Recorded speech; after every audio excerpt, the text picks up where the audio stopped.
இன்றைய ரெசிபி கமகமக்கும் கருவாட்டு குழம்பு எப்படி செய்யலாம் வாங்க பார்க்கலாம். சட்டி சூடானதுக்கு அப்புறமா எண்ணெய் சேர்க்குறேன், நல்லெண்ணெய் சேர்க்குறேன். எண்ணெய் காஞ்சதுக்கு அப்புறமா கடுகு உளுந்தம் பருப்பு, 1/2 டீஸ்பூன் வெந்தயம், கருவேப்பிலை, ஒரு 100 கிராமுக்கு சின்ன வெங்காயம் கட் பண்ணி வச்சு அதை சேர்க்குறேன். இது கூட ஒரு 10 பூண்டு பால் சின்னதாக கட் பண்ணி வச்சுருக்கேன், அதையும் சேர்க்குறேன். நல்லா வதக்கிடலாம். வெங்காயம் வதங்கினதுக்கப்புறமா 2 மீடியம் சைஸ் தக்காளி கட் பண்ணி வச்சுருக்கேன், அதை சேர்க்குறேன். தக்காளி சேர்த்து நல்லா வதக்கிடலாம். வெங்காயம் தக்காளி நல்லா வதங்கி வந்துருச்சு. இந்த ஸ்டேஜில் ஒரு 1/2 டீஸ்பூன் மஞ்சள் தூள் சேர்க்குறேன். மஞ்சள் தூள் சேர்த்து கலந்து விட்டுடலாம்.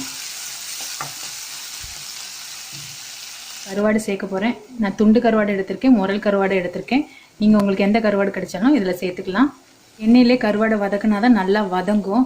லாஸ்ட்டில் சேர்த்துட்டு ஒரு 5 நிமிஷம் கழித்து இறக்குனாலும் கருவாடு நிச்சயமாக வதங்காது. அதனால எண்ணெயிலே ஒரு 2-3 நிமிஷம் வதக்கிடலாம். முதல்ல போடுறதுனால கருவாடு கரையவும் செய்யாது.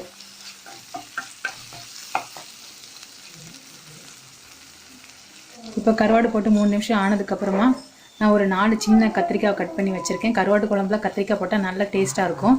நீங்கள் விருப்பப்பட்டால் சேர்த்துக்கலாம், அப்படி இல்லைன்னா விட்டுடலாம். இதை சேர்த்து கலந்து விட்டுடலாம்.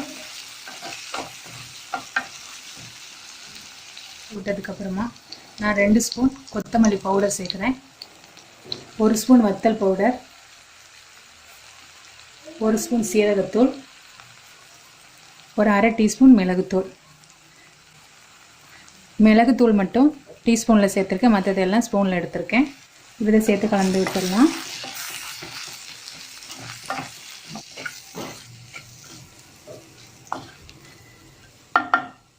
மசாலா போட்டு கலந்து விட்டதுக்கு அப்புறமா ஒரு லெமன் சைஸில் புளி கரைசல் எடுத்து வச்சுருக்கேன், அதை சேர்க்குறேன். உப்பு இப்போ கொஞ்சமாக சேர்த்துக்கலாம். கடைசியில் இறக்குறப்போ செக் பண்ணிவிட்டு அதுக்கப்புறம் உப்பு சேர்த்துக்கலாம். கலக்கி விட்டுடலாம். தனியாக பிரிஞ்சு வர்ற வரைக்கும் குழம்பு நல்லா கொதிக்க விட்டுடலாம். மூடி போட்டு கொதிக்க விட்டுடலாம். கருவாடு குழம்பு நல்லா கொதித்து தயாராகிட்டு இருக்கு. கருவாடு முதல்ல போடுறதுனால கருவாடு கரைஞ்சிருமா அப்படின்னு சிலருக்கு சந்தேகம் இருக்கும். நான் ஏற்கனவே முரல் கருவாடு வீடியோ போட்டிருக்கேன். அதில் ஒரு நண்பர் முதல்ல கருவாடு போட்டால் கருவாடு கரைஞ்சிராதான்னு கேட்டாங்க. பாருங்கள், இவ்வளோ நேரம் கொதிக்க விட்ருக்கேன், ஆனால் கருவாடு கரையலை. ஆனால் நல்லா உள்ளெல்லாம் நல்லா வெந்திருக்கும். அதனால் முதல்ல கருவாடு எண்ணெயிலே போட்டு வதக்கிறது நல்ல டேஸ்ட்டும் கொடுக்கும், கருவாடு கரையவும் செய்யாது. நல்ல குழம்பு கொதித்து எண்ணெயெல்லாம் தனியாக பிரிஞ்சு குழம்பு ரெடி ஆயிடுச்சு. நல்லா கமகமான கருவாட்டு குழம்பு ரெடியாக இருக்குது.